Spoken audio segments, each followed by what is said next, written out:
Bueno, buenos días. La pregunta acá es si estamos preparados, ¿no?, para esta ola de tecnología, ¿no?, para esta inteligencia artificial en el mundo del trabajo, ¿no? Creo que esa es la pregunta del millón y que ha surgido recién aquí justamente en el debate. Y esto, yo vengo de Argentina, del sindicato de la bancaria, y también es una preocupación allí, ¿no?, en nuestro sindicato. Y por supuesto también, al igual que ustedes, bueno, mi sindicato forma parte también de este sindicato internacional, este sindicato global de UNI. Y como UNI también se preocupa mucho por justamente las cuestiones que pasan en el mundo del trabajo y que acontecen a los sindicatos, lo que ha realizado es una recopilación de qué es lo que está pasando en materia de tecnología en la región, ¿no? Entonces, justamente el tema de hoy es ver un poco, socializar qué está pasando en la región en cuanto a la transformación tecnológica. Y lo que hizo en ese caso UNI fue crear un observatorio, que los invito a que lo puedan revisar porque hay mucha información allí, que es www.uniamericafinanzas.com, en el cual hay mucha información con respecto al tema de tecnología. Lo que hizo básicamente es recopilar, sistematizar la información de lo que estaba pasando en distintos países, en distintos sindicatos, ¿no? Y se ha planteado algunos ejes. Esto se ha hecho por los sindicatos y para los sindicatos, teniendo en cuenta que, como surgió aquí en el debate, estamos en una transformación del sistema capitalista y a nosotros nos toca una etapa muy difícil que es ese proceso de transición, donde se están juntando varias generaciones, ¿no? Estamos pasando de un capitalismo neoliberal a un capitalismo de plataformas o más que nada de inteligencia artificial. Pasamos a la siguiente.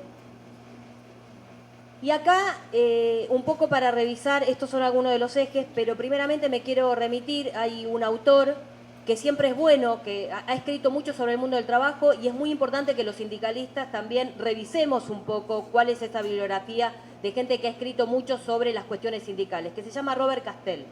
Y Robert Castell lo que hizo es analizar las transformaciones que se dieron en el mundo capitalista, más que nada en esta economía de mercado y en este capitalismo neoliberal, las transformaciones que trajo justamente al mundo del trabajo. Y decía que la sociedad salarial, es decir, que no salió de la nada, ¿no? La sociedad salarial fue una cuestión, unas luchas que se dieron justamente de las organizaciones sindicales y que están en crisis. Y lo que planteó también es que el mundo atraviesa 4 revoluciones que tenemos que, digamos, para ver de qué hablamos cuando hablamos de inteligencia artificial, ¿no? Tenemos que remitirnos un poco a la historia. La primera revolución industrial, tenemos que hablar de los cambios, ¿no? De los cambios que se dieron justamente en los procesos productivos. La segunda revolución industrial ya incorpora lo que es la cadena de montaje. Todos recordaremos ese proceso de producción que se dio sobre todo en las fábricas, ¿no?, en el Fordismo, que digamos, la cadena de montaje, que se aumentaba la velocidad de la cadena de montaje y se aumentaba la productividad, ¿no? Se producía más. La tercera revolución, estamos hablando ya de la informática y las telecomunicaciones. Acá es donde empieza justamente el tema de hoy, acá serían como las bases. Y la cuarta es la que estamos atravesando, la de Big Data y de inteligencia artificial. Y lo que dice este autor, Castell, que los problemas que nosotros tenemos actualmente, que surgieron aquí en el debate, ¿no?, en el mundo del trabajo, se dieron a partir de la tercera revolución industrial, a partir de la informática y de las telecomunicaciones. Y lo que hace la inteligencia artificial, bueno, es dar un paso más, ¿no? Pasamos a la siguiente. Brevemente, algunos puntos para tener en cuenta de dónde viene el tema de la inteligencia artificial, teniendo en cuenta que muchos decimos, bueno, es una herramienta. Ahora, los seres humanos hemos usado herramientas históricamente, ¿no? Pero tenemos que ver de dónde surge. Y acá nos tenemos que remitir a la década del 70, que ustedes recordarán que en ese momento hubo una gran crisis, que fue la crisis del petróleo, que lo que sucedió que los países que exportaban petróleo, la OPEP, bueno, aumentaron significativamente el precio del barril. Entonces lo que generó esto es un aumento y una escasez, un aumento significativo del combustible que impactaba directamente en la producción, en el sistema capitalista, y lo que generó justamente es escasez, ¿no? La escasez de combustible, y que, por ejemplo, lo vivió mucho Estados Unidos. Y en ese momento acá también surgió el tema del teletrabajo. El teletrabajo no es una novedad, no es de este siglo, no se dio solamente con la pandemia, sino que ya se hablaba en ese momento. Hubo nada menos que un ingeniero de la NASA en la década del 70, dado esta crisis del petróleo, escribió, digamos, un ensayo en el cual decía que había una vinculación, ¿no?, entre las telecomunicaciones y el transporte. Entonces, lo que había que generar es que si 1 de cada 7 trabajadores se quedaba en su casa, bueno, iban a tener que importar menos combustible. Entonces, buscaba la solución a través del teletrabajo ya en ese momento. Lo que se da en la crisis del 70, bueno, es una gran crisis de esto que hablábamos recién, de la sociedad salarial, ¿no? Porque no podemos dejar de lado ya en ese caso lo que fue la década de los 80, que todos lo vivimos en la región, ¿no? Esa antesala de esas políticas neoliberales, un personaje como, dos personajes como Reagan y Thatcher, ¿no?, que sentaron las bases, que también surgió en el debate aquí con respecto al tema del consenso de Washington, y atacaron fuertemente a las organizaciones sindicales. Hay una fragmentación, justamente una crisis de la sociedad salarial. Después, con la caída del muro de Berlín, lo que hicieron es, bueno, y recordemos Fukuyama, que decía el fin de las ideologías, que había una sola forma de ver el mundo, que era a través del neoliberalismo y que iba a resolver todos nuestros problemas. Años después nos dimos cuenta que eso no era así, que la teoría del derrame era una mentira y que no, las cuestiones o las políticas neoliberales no iban a resolver nuestros problemas en general, y mucho menos los problemas particulares de los trabajadores. Se dio ahí, en pleno auge de la globalización, un avance del proceso tecnológico y de las comunicaciones y de las telecomunicaciones. Y ahí nos remitimos a lo que fue la expansión de Internet, ¿no? El boom de las .com, que es la base justamente del capitalismo de plataforma, es la base de este capitalismo digital que nosotros nos toca en este momento atravesar. Y después se da en el 2008, este es un punto de quiebre en la cuestión de inversiones en tecnología, que tiene que ver con la crisis de las hipotecas, ¿no?, de Lehman Brothers. Recordarán lo que fue esa gran crisis del capitalismo. Bueno, lo que sucedió ahí es que se bajó la tasa de interés, y nosotros que estamos en el sector bancario sabemos que cuando se baja la tasa de interés lo que se busca es un aumento de la inversión. Bueno, ahí las inversiones fueron fuertemente una inversión muy significativa en las cuestiones de tecnología, ¿no? Y ahí lo que tenemos ya, estamos hablando de lo que es el capitalismo de plataformas, el capitalismo de inteligencia artificial, donde se le da importancia, el poder pasa por la importancia en los datos. Y ahí recordaremos lo que sucedió con una empresa de Londres, que fue Cambridge Analytica, que lo que hizo a través de, digamos, lo que hacía era recabar información, hacer unos análisis para marcas y para partidos políticos. Y lo que hizo a través de una encuesta que parecía muy inofensiva, que era un test de personalidad, lo que hicieron es acceder a la base de datos nada menos de 50 millones de personas, ¿no?, a través de lo que serían las redes sociales, y accedieron, por supuesto, a las preferencias, a los me gusta y a toda digamos, la red de contactos. Esto, digamos, esa apropiación que hicieron, ese robo de esos 50 millones de datos de usuarios, lo que hicieron es utilizarlo para campañas políticas, ¿no?, para una tendencia, es decir, para modificar las preferencias electorales de una cantidad de usuarios muy significativas, ¿no?, que incluso se dio en la región, también en Argentina, o mirando el norte de nuestro continente, se utilizó para eso. Entonces, a nosotros ahí como trabajadores se nos prende una alerta, ¿no?, un llamado de atención, porque nos hace pensar y advertimos que lo que sucede es que los datos se pueden manipular, se pueden robar, se pueden vender, e incluso esos datos, esa información que nosotros le damos a la red, ¿no?, esa parte que todos usamos redes sociales, lo que sucede es, bueno, que se pueden usar en contra nuestra, ¿no? ¿A través de qué? Por ejemplo, de fake news, y a través de, bueno, poder posicionar a ciertos candidatos con ciertos proyectos políticos que después impactan de una manera negativa en el mundo del trabajo. Porque hay que tener en cuenta, por lo menos siempre lo decimos desde Argentina, que hay una vinculación muy directa entre lo que es el poder político, es decir, las decisiones que toma la política en general, con lo que sucede en el ámbito de las relaciones laborales en lo cotidiano, en los puestos concretos, digamos, en los puestos cotidianos que tenemos, lo que sufren nuestros compañeros y compañeras.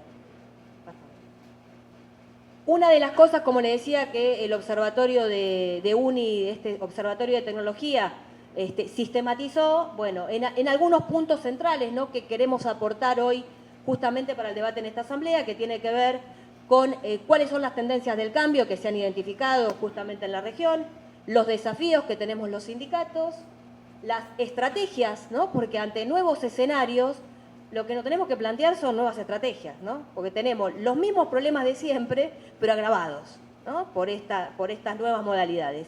Y después la agenda sindical, ¿no? Que entendemos que, ahora lo vamos a ver, pero tiene que haber una agenda local y una agenda a nivel internacional. ¿Bajamos?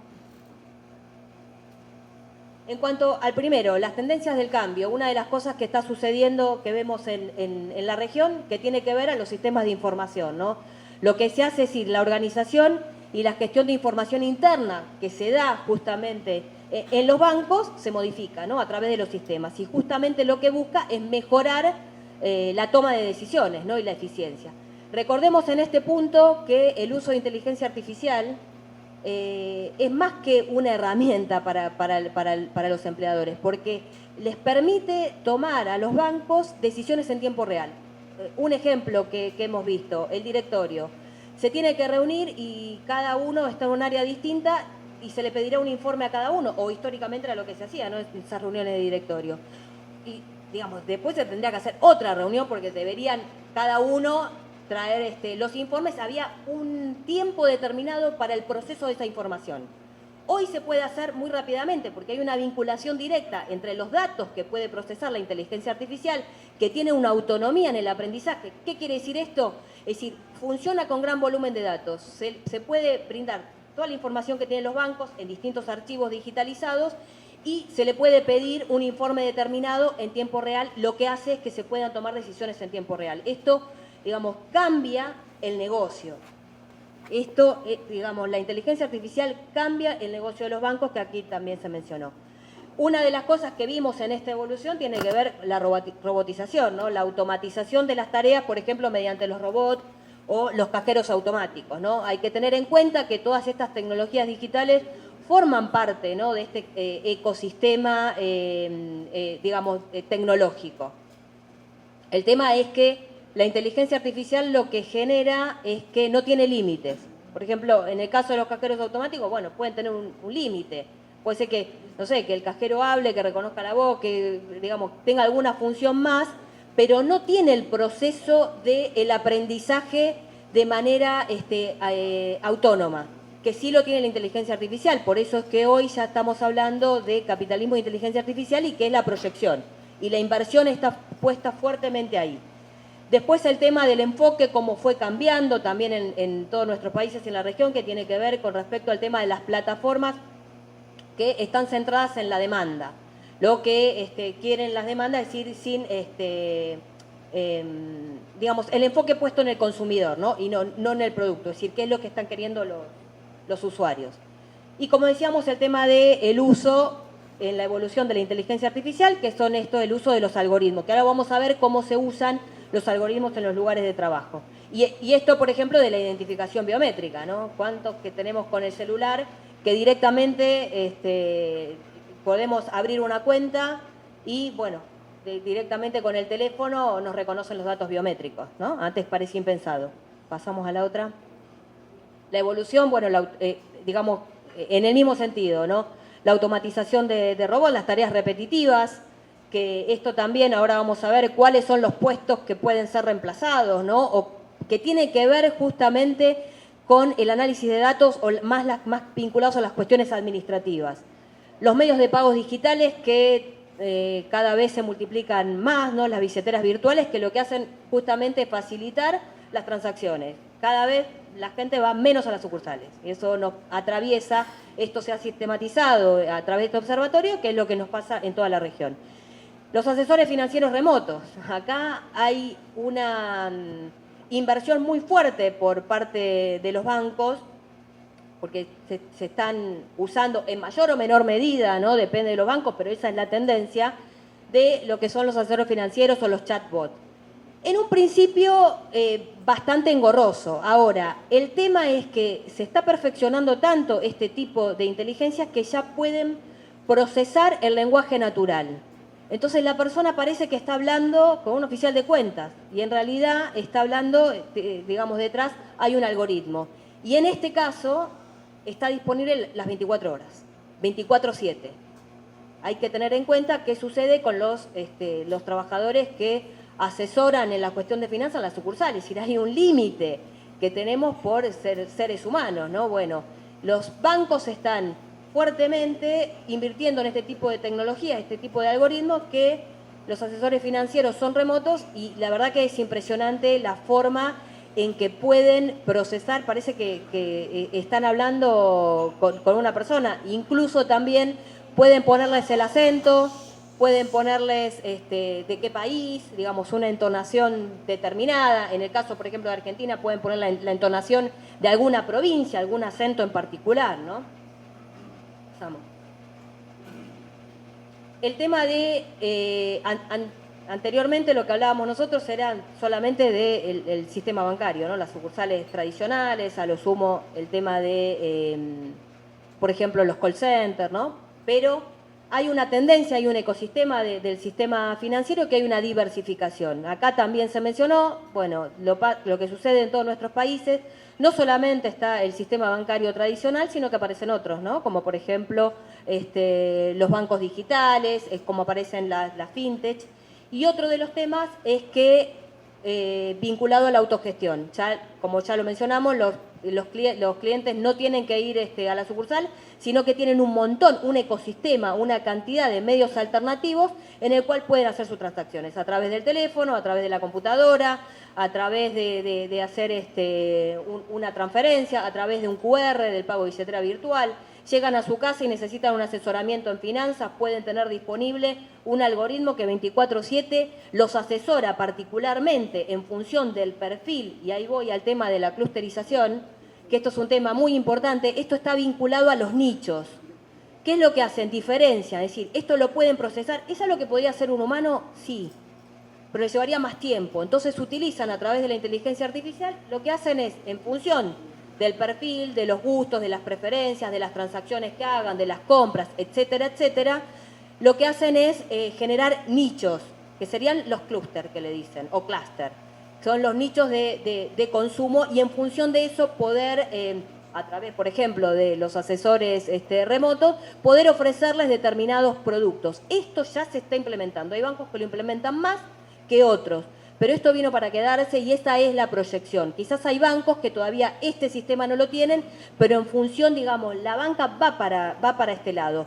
¿Todo en función de qué? En función de tener un mayor consumo, ¿no? Todo está vinculado a esto y a aumentar la productividad y aumentar justamente la eficiencia. Y acá me quiero meter con un tema que tiene que ver con los algoritmos, la gestión algorítmica en los lugares de trabajo. Y esto, digamos, ¿de qué hablamos cuando hablamos de gestión algorítmica en los puestos de trabajo? Bueno, nada menos de las herramientas digitales que utilizan los empleadores para aumentar la productividad dentro de cada banco. Es decir, digamos, hay que tener en cuenta que muchas veces ese aumento muy significativo que buscan de la productividad es en detrimento de la integridad psicofísica de los trabajadores y las trabajadoras, ¿no? Eso lo vemos todos los días. Pasamos. Y acá quería traerles algunos usos de esta gestión algorítmica en los lugares de trabajo, ¿no? Teniendo en cuenta que esto, como decía, el aumento de la productividad, acá una alerta que entendemos nosotros que hay que tener en cuenta en función de la productividad, porque esta productividad, cuando hablamos de productividad, aumento significativo de la producción, de la ganancia, con una disminución muy importante en los costos medios de producción. Y los bancos toman a los salarios como un costo, ¿no? Entonces hay una relación directa entre la productividad y los salarios, ¿no? Entonces acá hay que tener en cuenta cuál es la visión que tiene el empleador, porque el empleador está viendo a esa productividad, que ahora lo vamos a ver, que utiliza muchos, digamos, optimiza a través de utilizar estos algoritmos, que, digamos, le carga la responsabilidad al trabajador de la productividad y no al puesto de trabajo, como debería ser. Tres usos de gestión algorítmica que tienen que ver los algoritmos de contratación. Estos son los más básicos, los más comunes, que bueno, ya directamente utilizan los algoritmos ya no reciben los currículums, sino que lo que hacen es una preselección, por ejemplo, a través de algoritmos, o también los utilizan para crear los anuncios, para ponerlos en línea, para seleccionar currículum de acuerdo a los perfiles. También en algunos casos hay algoritmos que hacen una preselección, ¿no? O tienen algún chatbot que guía a los posibles postulantes para, para cubrir, digamos, un puesto de trabajo determinado. Hay que tener en cuenta que acá el tema es que, por supuesto que buscan esa eficiencia, pero hay que ver que los algoritmos pueden tener un sesgo. Ya ha pasado, es decir, depende quién hace el algoritmo. ¿Lo hace, en este caso, el empleador, lo hace el banco o lo compra, lo contrata? Y si lo contrata, ¿a quién le contrata ese algoritmo? ¿Cuáles son las fuentes que utilizaron? Es decir, ¿tienen un sesgo? ¿Tienen una cuestión que se ha dado en algún momento que depende cuál es la información que le pusieron, solamente tomaban hombres, sino mujeres? Bueno, puede tener un sesgo, hay que ver. Es decir, el algoritmo debería poder ser revisado, ¿no?, por parte de los sindicatos. Los algoritmos de decisión en los lugares de trabajo, este tipo de algoritmos lo que hemos visto que son los más utilizados y se utilizan más que nada como puede ser un soporte para, más que nada para las jefaturas, ¿no?, para lo que le llaman los líderes, los jefes, los gerentes. Y lo que buscan justamente es la optimización, ¿no?, la optimización de los tiempos muertos. Recordarán que, bueno, anteriormente hablábamos del taylorismo, ¿no? El taylorismo lo que hizo en el sistema capitalista, ¿qué fue? La incorporación del cronómetro. Cronometrar cuánto tardaba un trabajador en hacer una determinada tarea, esa división de tareas, ¿no? Bueno, lo que hace esto es justamente optimizar esta eliminación de tiempos muertos. Es un control mucho mayor, teniendo en cuenta que esta administración, ¿no?, ya recordemos que en 1911 ya Taylor escribió los principios de la administración científica, ¿no?, estudió el mundo del trabajo, esto que le digo, la división de las tareas, y lo que decía, bueno, que esto era científico, era, bueno, además alienante, ¿no? Ahí un punto, ¿no?, la alienación entendida como la pérdida de un sentimiento por la propia identidad. Bueno, acá tenemos una nueva incorporación a través del algoritmo que lo que hace justamente es facilitar esta tarea para el empleador. Y por último, vinculados a la gestión de rendimiento. Acá la cuestión es la vigilancia hacia los trabajadores. Este tipo de algoritmos lo que hace es tener una vigilancia mayor y un control mucho mayor sobre los cuerpos de los trabajadores y las trabajadoras. Es decir, si están conectados al sistema, cuánto tiempo están conectados, si lo están utilizando, si están en redes sociales. Hay algoritmos que pueden ver los correos electrónicos. Esto está pasando, es decir, por supuesto no es que leen todos los correos electrónicos, sino que buscan palabras clave, ¿no? Si hay algún trabajador, por ejemplo, que, no sé, que está o hablando con el sindicato, por ejemplo, o quiere organizar alguna cuestión, ¿no?, se está dando alguna información en términos sindicales que puede ser valioso. Por ejemplo, es una de las cuestiones que también se utilizan y se detectan. El tema ahí es cuál es el grado de vigilancia que nosotros estamos dispuestos a tolerar, ¿no? ¿Cuál es el límite? Acá hay un punto. Los empleadores, los bancos, en este caso, nosotros sabemos que tienen la facultad de organización y dirección, en este caso de los bancos, de sus empresas, del negocio. Nosotros somos parte de eso. Entonces, ¿cuál es el límite?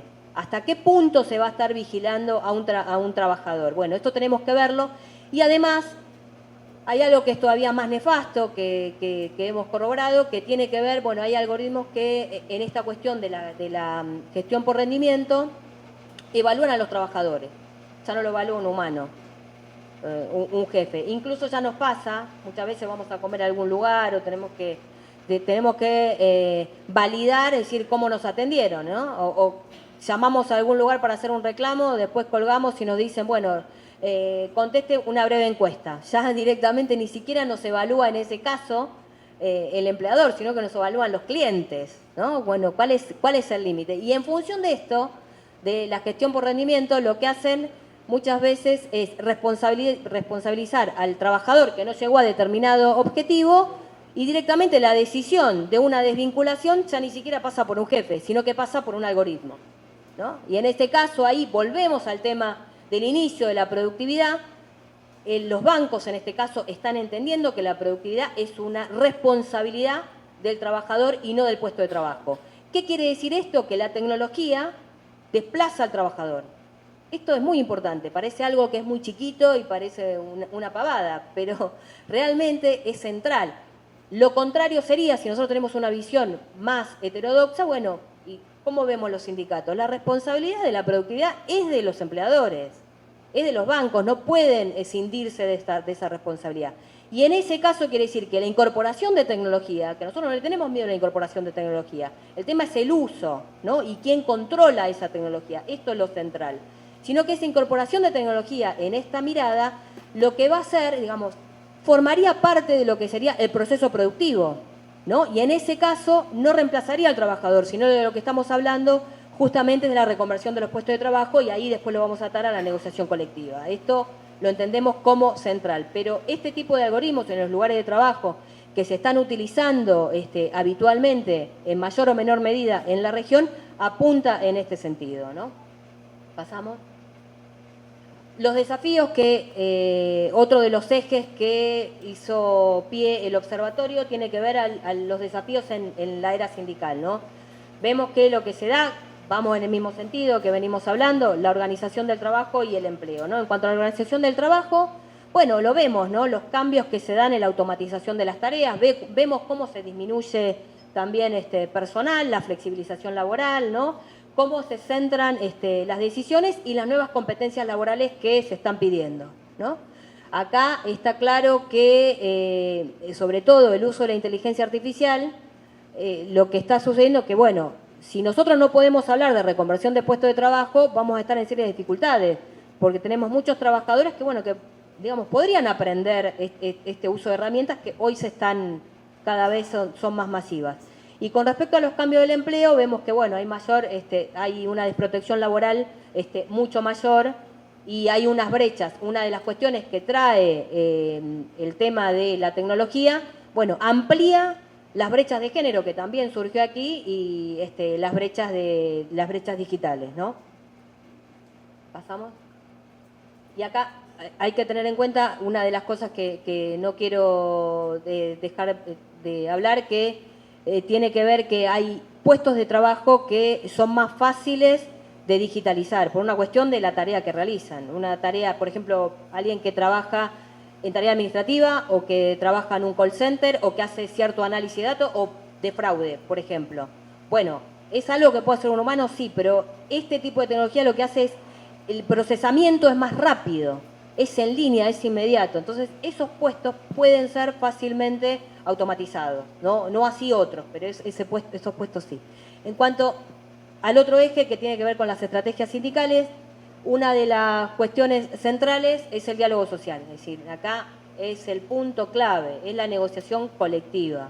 Nosotros, para poder abordar el impacto de la digitalización del uso de esta inteligencia artificial, es a través de la negociación colectiva, es una herramienta que tenemos los sindicatos en la región. Y acá nos tenemos que remitir a dos convenios, que es el convenio 87 de libertad sindical y el convenio 98 de negociación colectiva, que son la base justamente para este diálogo social, y esto está vigente, ¿no? Porque nuestro gran desafío de los sindicatos, es decir, tenemos instituciones que son del siglo pasado y tenemos el uso ahora de esta mutación del capitalismo de inteligencia artificial, y tenemos que convivir y cómo utilizamos estas herramientas y la adaptamos. Eso es lo que nosotros entendemos que tenemos que pensar. Después, con respecto, una de las estrategias a tener en cuenta es que al usar este tipo de algoritmos, lo habíamos mencionado, la cuestión de la transparencia. Entendemos que tiene que ser, digamos, el problema no es que usen este tipo de inteligencia, el tipo de algoritmo, como hablábamos en los lugares de trabajo, el tema es quién lo contrata, lo hacen o no lo hacen, cuáles son las fuentes, tienen sesgo, es decir, lo que podría ser es que tendríamos que ser parte de ese proceso, ¿no? Democratizar el algoritmo. ¿Qué quiere decir esto? Ser parte de la toma de decisiones a través de la negociación colectiva, poder formar parte. Si lo va a contratar, ¿a quién lo va a contratar? Podemos auditarlo, es decir, no es que lo que dice el algoritmo no se puede refutar, no, poder ser parte. Y ahora después les voy a traer un ejemplo que se realizó de manera exitosa en Argentina en referencia a esto. Y en Brasil, en 2 puntos. Con respecto al tema, bueno, la transparencia y la privacidad, la privacidad con respecto al tema de los datos, ¿no? Esto, ¿cuál es el grado de vigilancia que estamos nosotros dispuestos a tolerar? ¿No? Eso es materia de negociación de los sindicatos. La reconversión y recalificación, bueno, lo entendemos como esencial, ¿no? Porque estamos hablando de que tenemos varias generaciones. Entonces, bueno, las generaciones que no usan la inteligencia artificial y que hoy se está demandando este tipo de uso, bueno, defender el puesto de trabajo o el empleo más allá del puesto de trabajo. Nosotros entendemos que el puesto puede cambiar, pero lo que hay que garantizar es la fuente de empleo. Y para eso es importante poder discutir la reconversión de los puestos de trabajo. Nosotros, nuestra defensa es la defensa del trabajo, ¿no? La justicia social y la defensa de los puestos de trabajo. Y nuestra herramienta es la negociación. Y después el tema de la organización y acción sociopolítica, bueno, entendemos que hay que fortalecer los sindicatos, hay que fortalecer las políticas organizativas. Y para eso tenemos que también tener una acción sociopolítica, ¿no? Tenemos que tener también una agenda de cara a las cuestiones, por ejemplo, que suceden en la sociedad, ¿no? Si nosotros podemos incidir, y deberíamos incidir, tenemos la obligación de poder incidir en la agenda pública. ¿Cuáles son los grandes temas nacionales? Bueno, los gobiernos también tienen que tratar el tema de las tecnologías y la inteligencia artificial porque hay un montón de baches y de cuestiones que no están normadas, ¿no? Y tenemos que avanzar en eso. Pasamos a la otra. La agenda sindical en la era digital. Creo que no sé si es el último. Bueno, uno que lo había mencionado, que es la defensa del empleo por encima del puesto de trabajo, entendiendo que el puesto de trabajo, si nosotros vemos que en los bancos, y UNI a través de este observatorio lo ha podido sistematizar, que lo que está pasando, se están modificando los procesos organizativos adentro de los bancos, ¿no? Entonces, lo que, digamos, si hay puestos de trabajo que están desapareciendo y van a desaparecer y van a generarse nuevos, bueno, nosotros tenemos que poder incidir, ¿no?, en esto de defender la fuente de empleo más allá del puesto de trabajo que vaya a tener un trabajador. La reducción de la jornada es otro de los puntos también que es clave, que se está discutiendo en la región, no porque el derecho laboral genere empleo, ¿no? Nosotros sabemos que eso está más vinculado, esto está vinculado al proceso productivo y está vinculado al modelo económico. Pero bueno, para tener una distribución mejor, si se quiere, del empleo que está y un equilibrio, digamos, con ese espíritu, el equilibrio entre la cuestión laboral y la vida personal de cada trabajador y trabajadora. La regulación tecnológica, esto, ¿no? Que sabemos que lo que se está haciendo es precarizar el trabajo, se está dando en toda la región. Tenemos un aumento muy significativo del trabajo por plataforma, del trabajo que es informal, y está pasando el fenómeno que el empleo registrado está pasando a ser la excepción, ¿no? Entonces, atento con esto, por eso es muy importante la cuestión. Si los derechos nosotros los defendemos, pero, digamos, se conquistan, se defienden, pero también atento a qué está pasando en términos económicos y qué está pasando con la política, ¿no? Porque, digamos, hay una tendencia ahí en función de las decisiones que se vayan tomando, bueno, el capital decide y con todas estas herramientas puede decidir mucho más rápido y tenemos una fragmentación mayor. Y la acción sociopolítica, una obligación, entendemos, de los sindicatos es, bueno, justamente promover los debates nacionales, ¿no? Los grandes temas nacionales en la arena pública, ¿no? Patear las puertas donde se requiere, ¿no? Por ejemplo, en las políticas y digamos, los funcionarios y también en la sociedad civil. ¿Hay otra más? Ah, sí, esta es la última. Con respecto al tema de, entendemos nosotros como, digamos, esto entendemos que tiene que ser la idea fuerza, ¿no? Y esto está plasmado en la sistematización que hizo el observatorio. Lo principal para poder afrontar estos temas es la negociación colectiva. Y acá quiero traerles un ejemplo que se dio, por ejemplo, que pasó en Argentina. Nosotros tenemos, la bancaria es un sindicato a nivel nacional, representamos a todos los trabajadores, tanto de los bancos públicos como de los bancos privados, y en cada banco están los delegados y lo que llamamos la comisión gremial interna. Hay un banco que se llama el Banco Superville, que fue, digamos, como que tomó la iniciativa en este sentido, en función de estos temas, y que firmaron allá por el año 2018 un acta de compromiso con el banco. ¿En función de qué? Viendo de lo que estaba pasando, el uso que estaba haciendo ese banco de la tecnología, cómo estaba impactando y estaba cambiando justamente la organización del trabajo y cómo estaba afectando e impactando los puestos de trabajo. En esa acta de compromiso, en un inicio, por supuesto ahí también acompañó el sindicato, esto lo terminaron firmando en sede de ministerio, pero esa acta de compromiso básicamente decía algunos puntos vinculados a la negociación colectiva, el compromiso de generar una comisión con iguales partes, comisión de tecnología, con iguales partes, iguales integrantes, tanto de la patronal, en este caso del banco, como de la parte sindical, justamente para ir evaluando qué estaba pasando internamente con respecto a la tecnología y la implementación que quería hacer el banco en este sentido y en este uso de algoritmos. Otra de las cosas es que un puesto muy afectado por esto eran los cajeros.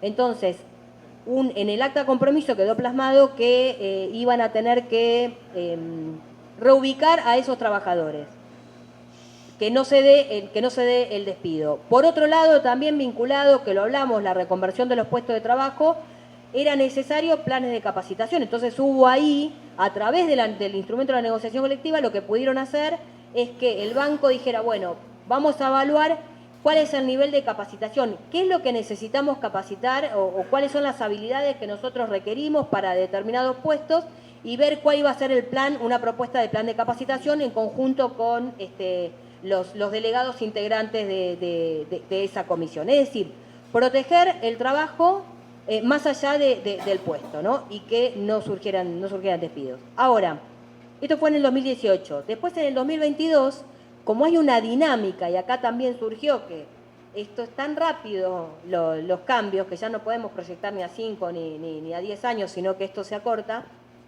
¿Qué quiso el banco en ese momento? Cambiar el negocio, quería un nuevo plan de negocios. Esto que hablábamos a través de los algoritmos, cambia el negocio, la forma en que toma las decisiones, y eso lo cambia todo. ¿Pasa solo en el sector bancario? No, pasa en cada sector, pasa en la educación, es decir, esto es el tema central que está pasando en cada sector de la sociedad civil. Al querer cambiar el plan de negocios, ¿en función de qué decía? Bueno, mis clientes tienen otras necesidades. ¿En función de qué? Lo que hablábamos antes, ¿no? Cómo miraban los algoritmos la demanda. En función de la demanda es que tengo que satisfacer esta necesidad. Entonces necesitaba que crear un puesto determinado, que era distinto de lo que estaba pactado por convenio colectivo, y que lo que iba a facilitar es que, bueno, los clientes no iban a tener que ir a la sucursal, trámites engorrosos que anteriormente tenía que hacer el sucursal, bueno, iba a haber como una modalidad mixta y crear un puesto determinado, que le llamaron hub virtual. Bueno, esto fue consultado, surgió en la mesa de negociación y lo que hicieron, en ese caso se implementó, había una prueba piloto con un universo determinado de trabajadores, que era optativo, el sindicato se metió en que, bueno, el horario era diferente, entonces tenían que garantizar la cantidad de horas que estaban trabajando, que no fuera en contra de los derechos que tenían y que si no querían hacerlo más, querían dejar la prueba, que directamente pudieran optar, ¿no? Esto fue materia de negociación. Ahora, si ustedes me preguntan, ¿fue fácil? No fue sencillo, pero digamos, el punto central que queremos traerle es que a través del instrumento que ya tenemos, la negociación colectiva, lo que pudieron utilizar estos delegados, una iniciativa, digamos, de manera inteligente instalar el tema, ¿no? Y lograr que se dé la comisión. Después tenemos el tema del funcionamiento y ver cómo se ponen de acuerdo. Bueno, una vez que esto se implementó, este nuevo plan que querían, una de las cuestiones era que no podían, se tenía que cuidar, que acá me detengo, digamos que se lo había puesto en una de las filminas, cuidar el trabajo más allá, cuidar el empleo más allá del puesto de trabajo, ¿no? Que no se dé ningún despido de los trabajadores. En todo caso, hablar de la reconversión laboral. Bueno, esto fue firmado también en el 2022 con el sindicato y ese banco. Un ejemplo de cómo podemos utilizar la negociación colectiva, ¿no? Vinculado y cómo metemos el tema de inteligencia artificial. el tema de tecnología, porque eso nosotros lo tenemos que poner sobre la mesa, ¿no? Porque el tema es quién controla esta tecnología. Y en este caso, si solamente se lo dejamos a las patronales y no nos metemos en este tema, bueno, la verdad es que la brecha se va a ampliar mucho más, ¿no? Eso es lo que estamos viendo. Por eso este tiene que ser un tema de los sindicatos, no el tema de tecnología como el tema de la productividad. Y después el otro ejemplo vinculado a lo que se dio en Brasil, en Contract CUT, que también el tema, sobre todo que también surgió aquí con respecto al tema de las mujeres, la brecha de género y la brecha digital se amplía, advirtiendo esto también, bueno, lo que hicieron es poder a través de la negociación colectiva generar becas y planes de formación justamente en tecnología, particularmente para mujeres y de trabajadores y trabajadoras con alguna discapacidad o también del colectivo trans, ¿no? En ese sentido, ellos pudieron meter ese tema. También el tema de la regulación del teletrabajo, lo llevaron a la convención colectiva, hicieron, entre los puntos son como unos 12 puntos, pero vinculado, por ejemplo, al derecho a la desconexión, ¿no? Bueno, esto también pudieron implementarlo allí. Y el tema de las becas, bueno, ha sido fundamental porque ha abarcado una gran cantidad, un universo muy importante de, sobre todo de trabajadoras, ¿no? Trabajadores y trabajadoras, pero particularmente de trabajadoras. Acá son dos ejemplos como dos países diferentes, bueno, pudieron avanzar en estos temas, ¿no? Con respecto al tema de la negociación colectiva, también antes de cerrar, un punto que nos parece central para que nosotros tengamos en cuenta, que en el 2022 hubo una reunión que también fue impulsada, por eso es muy importante las políticas organizativas, ¿no? Que se dan a nivel local, que se dan, por ejemplo, aquí en Anebre, pero que también se dan a nivel internacional. La importancia que es estar afiliado a un sindicato internacional, porque a través de el sector global de Uniglobal Finanzas, lo que se hizo, digamos, también por una iniciativa de este sindicato global y concretamente el sector finanzas al cual nosotros pertenecemos, se hizo una reunión con la OIT, la Organización Internacional del Trabajo, en el 2022, que trataron justamente las cuestiones vinculadas a la tecnología. ¿Cuáles son los puntos? Y una de las cuestiones centrales que surgieron es que la herramienta principal para poder afrontar esto es la negociación colectiva, y lo que establece justamente son algunos puntos que los invito a que ingresen a verlo en el observatorio de UNI, que ahí van a poder, el observatorio tecnológico, que ahí van a poder acceder justamente a este material, y ahí está toda la reunión. Y esto va en el sentido de retomar, ¿no?, el convenio 87 y 98 de la OIT, y también va en sintonía la cuestión tecnológica con lo que ha dicho el director de la Organización Internacional del Trabajo, diciendo que lo que hay que hacer, y esto lo dijo en la última cumbre que se dio en este año, en febrero del 2025, que hablaron justamente una cumbre de inteligencia artificial, porque este es un tema de todos los sindicatos. Bueno, una de las cosas que dijo, tenemos que ir hacia un enfoque de inteligencia artificial que en el centro ponga a las personas, ponga al ser humano, ponga al trabajador, y que a su vez, digamos, busque el aumento de la productividad, no desconociendo que estamos dentro de un sistema capitalista, pero que mejore la distribución del ingreso. Toda una definición en una frase que parece insignificante, no, es toda una definición, digamos. No es el problema de la inteligencia artificial, sino, o de esta tecnología, de este capitalismo de plataforma, sino quién controla esta tecnología, teniendo en cuenta que hoy el poder está asociado al desarrollo tecnológico. Si no, veamos las grandes potencias como hay una guerra, ¿no? Vemos entre China y Estados Unidos cómo se están disputando el liderazgo del mundo en materia de tecnología, es decir, el poder pasa justamente por los datos, ¿no? Y en esto, digamos, como la OIT también está mirando, bueno, la cuestión de esta inteligencia artificial y cómo digamos, lo tenemos que llevar en materia de negociación colectiva. Sí, el aumento de la productividad, pero con una mejor distribución del progreso técnico y económico. Por lo tanto, ahí el uso de los algoritmos que hacen los empleadores, ahí tenemos que estar atentos en función, por ejemplo, como decíamos, los algoritmos de rendimiento, que un algoritmo directamente despide a un trabajador, que le da la responsabilidad de la productividad al trabajador. No, la responsabilidad es sigue siendo de los empleadores. Tenemos que hacer foco ahí, digamos. En ese sentido va también la OIT.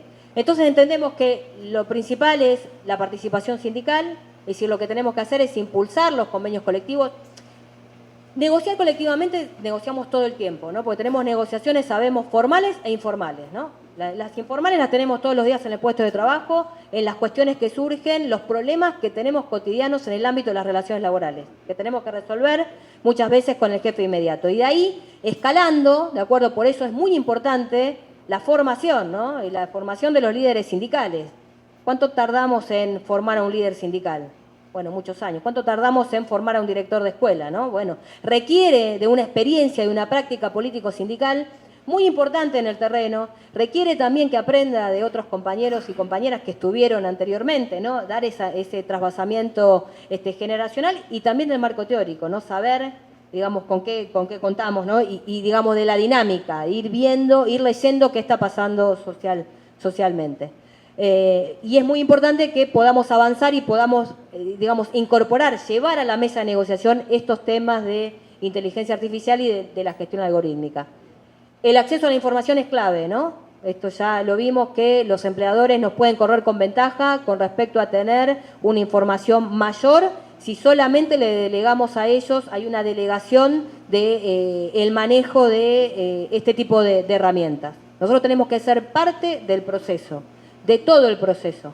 Por ejemplo, en los algoritmos de contratación nosotros sabemos que no le podemos decir al empleador contrata tal, contrata al otro no. Sabemos que esa no es nuestra facultad, pero sí podemos garantizar el proceso, ¿no? Que no sea discriminatorio, que no tenga sesgos. Y creo que nosotros entendemos que tenemos que apuntar ahí.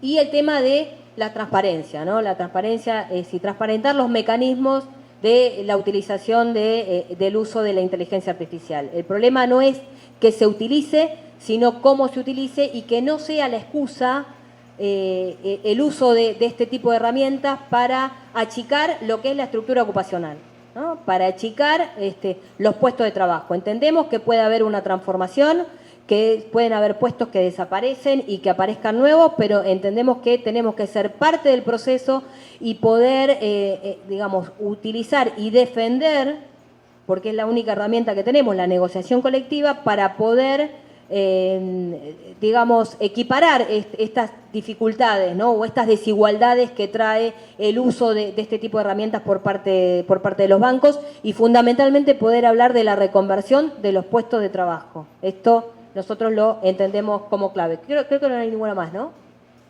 ¿No? ¿No hay ninguna más? No, es la última. Sí.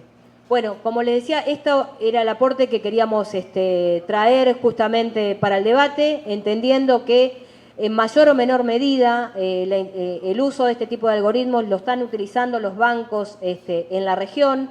No sé qué grado están teniendo en el banco de ustedes, pero lo que estamos viendo desde el observatorio de UNI y desde otros sindicatos es que esta es la proyección, ¿no? Teniendo en cuenta que esto está en este momento, nos está tocando una etapa, entendemos, muy difícil, que es esta transición a este capitalismo de inteligencia artificial y nuestro desafío, y quiero contarles una pequeña historia, muy chiquitita para cerrar. Hay un autor que los invito, es de muy fácil interpretación y lectura, que se llama Sennett, y que escribió La corrosión del carácter. Y que es muy interesante porque lo que hace es una crítica, ¿no? a la economía libre de mercado que tenemos y al sistema capitalista, y cómo las políticas neoliberales, dice, bueno, impactaron de una manera negativa en el trabajo, ¿no? Y en el carácter de cómo fragmentaron a los trabajadores, cómo impactaron de manera social. Y lo que desarrolla ahí es el drama de Enrico, ¿no? El dilema. Y ahí lo que hace estaba el padre, Enrico, y Rico era su hijo. Entonces lo que utiliza ahí es una comparación entre generaciones, que es lo que nos está pasando a nosotros en los bancos, ¿no? Que tenemos con esto termino, más de una generación. Entonces, digamos, a través del drama de Enrico lo que hace es comparar estas dos generaciones para explicar cuáles son las cuestiones sociales y cómo impactan en la vida de los trabajadores, cómo impactan socialmente y cómo impacta particularmente en el carácter, ¿no? De los trabajadores y las trabajadoras. Entonces dice que en este drama, bueno, el padre Enrico, un italiano que emigró a Estados Unidos y que así a través del trabajo lo que pudo hacer es tener una continuidad y un sentido de pertenencia con la empresa, ¿no? Que lo que le generó no solamente el ingreso, sino que le generó un sentido de pertenencia, le generó continuidad laboral y le generó una identidad y le generó dignidad. Ahora, su hijo, Rico, le tocó otra etapa del capitalismo. Le tocó una época neoliberal, una época de flexibilización, una época de inmediatez, una época que había que adaptarse, que había que cambiar rápidamente, una época básicamente de flexibilización laboral como veníamos hablando. Entonces, dos generaciones que no estaban tan distantes, pero con escenarios laborales distintos. Entonces, el hijo Rico ya no experimentó lo mismo que el padre, no experimentó ese sentido de pertenencia, esa continuidad laboral, porque tenía trabajos esporádicos, es decir, el trabajo ya pasó a ser un medio, ¿no? Ya no era un garante de, o no estaba asociado a la proyección de la vida, no estaba vinculado al sentido de pertenencia y mucho menos al tema de la dignidad, ¿no? Y digamos, esto es lo que nos está pasando a nosotros ahora. Entonces, el desafío, entendemos, humildemente lo digo desde los sindicatos, es que tenemos varias generaciones, ¿no? Tenemos dos generaciones y estamos atravesados por este capitalismo de inteligencia artificial, donde muchas veces vemos que no hay un sentido de pertenencia de las nuevas generaciones. Entonces tenemos que ver cómo nosotros podemos pasar este desafío, porque entendemos que la organización es la que vence al tiempo. Y si nosotros tenemos una vida útil, una vida determinada que, bueno, tiene una fecha de vencimiento dentro de la organización, pero sabemos que tiene que quedar un aporte para las que siguen, ¿no? Adaptándonos justamente a los cambios, a estas transformaciones que van surgiendo y, digamos, con base en lo que hemos conquistado, como por ejemplo la libertad sindical y la negociación colectiva, que son clave, entendemos, fundamental para poder abordar todos estos temas. Lo que tenemos que hacer, entendemos, es ante los nuevos escenarios plantearnos nuevas estrategias y para eso entendemos que lo que hay que hacer es fortalecer las políticas organizativas para poder, digamos, planificar entre todos nosotros cómo afrontamos de una mejor manera, digamos, a este escenario tan adverso que se nos presenta. Esto es lo que quería aportar para el debate. Espero haber sido clara. Gracias.